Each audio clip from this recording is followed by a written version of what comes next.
Unaweza kujiuliza umati huu wa watu umesheheni kwa lengo gani mtazamaji? Ni umati huu umesheheni kwa lengo la kuweza kushiriki chakula ambacho kimeandaliwa na klabu ya Yanga chini ya msemaji wao Ali Kamwe. Nitakwenda kuzungumza na wananchi hawa kujua wanakionaje chakula, lakini pia wamejisikiaje baada ya kufanyiwa shughuli hii kupitia msemaji huyu wa klabu ya Yanga ndugu Ali Kamwe. Niko na dada hapa. Dada, habari yako? Nzuri, mambo. Unaendeleaje? Niko vizuri. Heri sikukuu ya Eid. Na kwako pia. Unakionaje chakula kwanza ikiwa kimeandaliwa na klabu ya Yanga chini ya msemaji Ali Kamwe? Unakionaje?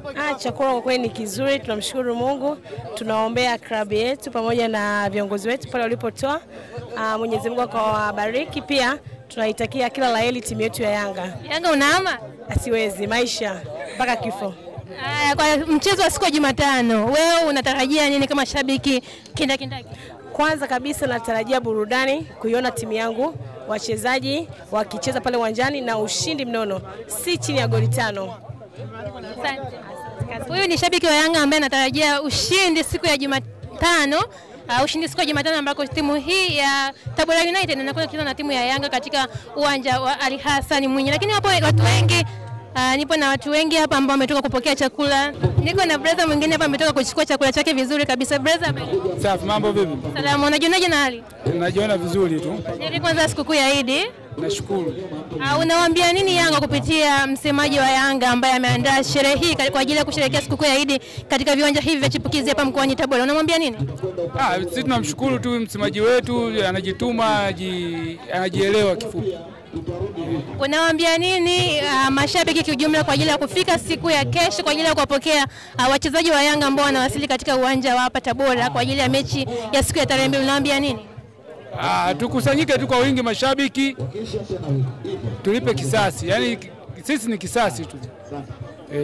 Yanga unaama? Yanga siwezi kaama. Asante. Huyu ni mmoja wapo pia washabiki wa Yanga kindakindaki ambaye ametoka kupokea chakula chake katika viwanja hivi vya chipukizi katika mkoa huu wa Tabora. Bado chakula kipo kingi mtazamaji, na watu wanajongea katika lunch hii ambayo ni sikukuu ya Eid na watu wanasherehekea zaidi. Niko na shabiki mwingine wa Yanga ambaye amepiga uzi wake mzuri kabisa kuanzia kofia mpaka t-shirt, naye ametoka kuchukua chakula katika viwanja hivi. Mambo safi sana. Unajionaje na hali? Najisikia vizuri. Habari zaidi? Salama. Unamwambia nini mtu ambaye amehusika na kuandaa chakula hiki ambaye ni msemaji wa Yanga baada ya kugharamikia chakula hiki mpaka kufikia hapo sasa hivi umechukua sahani yako nzuri kabisa unaenda kula? Tunamshukuru sana msemaji wetu wa Yanga kwa hafla hii fupi aliyofanya kwa ajili ya maandalizi ya mechi ya kesho kutwa, kutuandalia supu, kutuandalia pilau. Tunashukuru.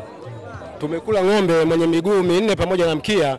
Haya mahesabu haya ni atakayompiga Tabora kesho kutwa. Kwa mechi ya Jumatano hasa, ukiwa kama shabiki ambaye ni shabiki kindakindaki, unatabiria timu yako magoli mangapi kwa siku ya Jumatano? Ukweli ni kwamba tuna hasira sana na Tabora ilipotufunga pale Dar es Salaam bao 3-1. Kwa hiyo tumejipanga vizuri ili kulipa kisasi, ili turudishe heshima yetu kwa timu yetu ya Yanga. Kwa timu ya Yanga unavyoiona inavyoenda, unaweza kuhama Yanga wewe? Siwezi kuhama Yanga kwa sababu nimezaliwa kwa ajili ya Yanga na nitakufa kwa ajili ya Yanga. Asante.